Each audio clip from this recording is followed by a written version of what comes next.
Дэлхийн нийтэд цахим шилжилтийн давалгаа явагдаж, мэдээллийн технологиг ашиглах ур чадвартай болох шаардлага алхам тутамд бий болж байна.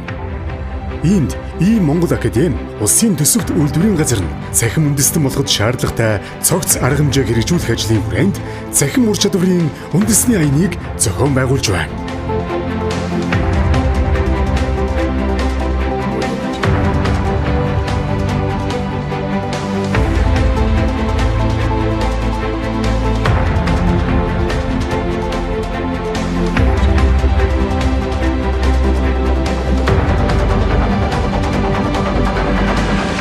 Энэхүү төсөл нь 2024 оны 4-р сараас эхлэн 3 сарын турш нийслэлийн 9 дүүргийн иргэд төрийн албан хаагчдыг хамруулах тул та бүхэн өргөнөөр оролцоорой.